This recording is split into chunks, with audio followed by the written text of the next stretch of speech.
अवसर दिया, इसके लिए मैं आपका आभारी हूं और धन्यवाद देता हूं। जी आप बोलिए। महोदय, जब से माननीय मुख्यमंत्री जी उत्तर प्रदेश के मुख्यमंत्री बने हैं, तब से पूरे देश में एक चर्चा का विषय बना है। और आपको बताना चाहता हूं अब इनका नंबर आएगा कि जब से माननीय मुख्यमंत्री जी ने ये बोल चुके हैं ना कार्य क्षेत्र संभाला है, संदीप तब से उत्तर प्रदेश से गुंडाई पूर्णतया समाप्त हो गई है। वैसे ही है पूर्ववर्ती सरकारों में बहुत गुंडाई होती थी और हमारे क्षेत्र में जो रामगंगा नदी का क्षेत्र है और गंगा जी का क्षेत्र है, वहाँ पर तमाम डाकू डकैत वहाँ पर आ जाते थे और दिन दहाड़े पकड़ कर लेते थे।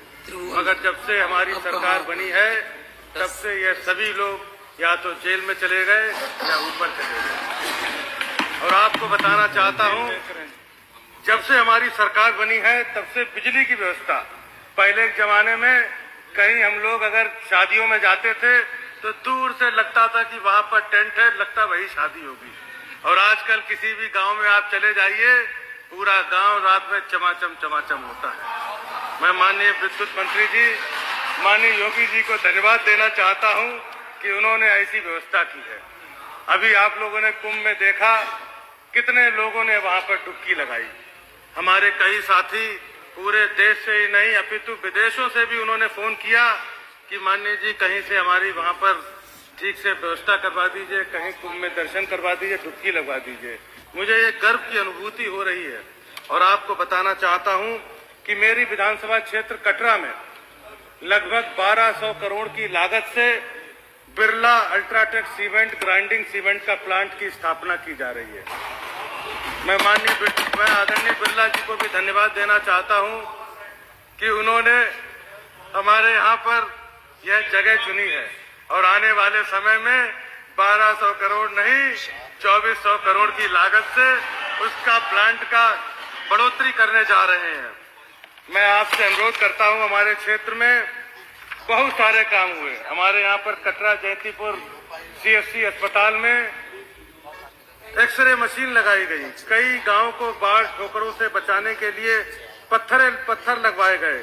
2 लेन सड़क, चाहे हमारे मिड़वई बैठे हुए हैं, फतेहगंज पूर्वी से लेकर नवादा मोड़ हो, चाहे नवादा मोड़ से लेकर जयंतीपुर होते हुए तिलहर तक हो, 2 लेन का निर्माण लगभग पूरा हो गया है। हमारे माननीय खन्ना जी के माध्यम से हमारे क्षेत्र में गंगा एक्सप्रेसवे का निर्माण भी हो रहा है। मैं आदरणीय खन्ना जी को भी धन्यवाद देना चाहता हूं। हजारों लोगों का इलाज माननीय मुख्यमंत्री जी के माध्यम से हमारे क्षेत्र में विवेकाधीन कोष के माध्यम से गरीबों को इलाज कराया गया है। दर्जनों की संख्या में पुलों का निर्माण हुआ, राजकीय डिग्री कॉलेज बना, राजकीय इंटर कॉलेज का निर्माण हुआ, हाई स्कूल का निर्माण हुआ। आपके माध्यम से मैं अपने क्षेत्र में कुछ जन समस्याएं हैं उनको अवगत कराना चाहता हूं। सरकार से अनुरोध करता हूं ये सभी जन समस्याओं को पूर्ण किया जाए। हमारे यहाँ पर राजकीय डिग्री कॉलेज नवादा दरोबस में बना, वहाँ पर हॉस्टल की व्यवस्था और शिक्षक आवास की व्यवस्था नहीं है। आपसे अनुरोध करता हूँ हॉस्टल और शिक्षक आवास की व्यवस्था बने। मीरानपुर कटरा और खुदागंज को नगर पंचायत से नगर पालिका का दर्जा दिलवाया जाए। गड़िया रंगीन नवादा दरोबस जयंतीपुर खेड़ा बजड़ा परौर को नगर पंचायत बनाया जाए।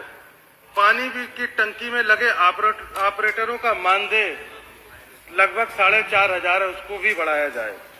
शमसीपुर घाट पर रामगंगा नदी का पुल का निर्माण कराया जाए। परौर और गड़िया रंगीन में ब्लॉक की स्थापना की जाए।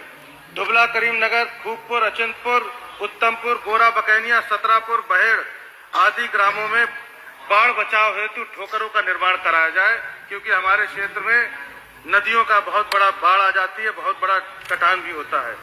और आपके माध्यम से इस सदन में सभी भाषाओं की लैंग्वेज की सभी भाषाओं को यहाँ पर तरजीह दी गई है। मैं अनुरोध करता हूँ कि हम लोगों की एक रोहिलखंड की भाषा है और यहाँ पर सभी हमारे मिड़वई बैठे हुए हैं और रोहिलखंड की भाषा को भी यहाँ पर इस सदन में तरजीह दे दी जाए तो निश्चित रूप से हमारे यहाँ के जो बड़े बूढ़े लोग हैं, हमारे यहाँ के जो बड़े बूढ़े लोग हैं, बेऊ देख लेंगे और देखेंगे कि हमारो लाल विधानसभा की चौखट पे अपने क्षेत्र अपने सदन की समस्या को उठाए रहो है। तो हमारा अनुरोध है कि आपसे कि यहाँ पर रोहिलखंड की भाषा की भी तरजीह दी जाए। हमारे यहाँ पर तहसील तिलर और तहसील कलान में स्वामित्व योजना के अंतर्गत अंश निर्धारण कई जगह गलत कर दिया गया है। तो मेरा आपसे अनुरोध है, जो गरीब लोग जाकर तहसील में बैठते हैं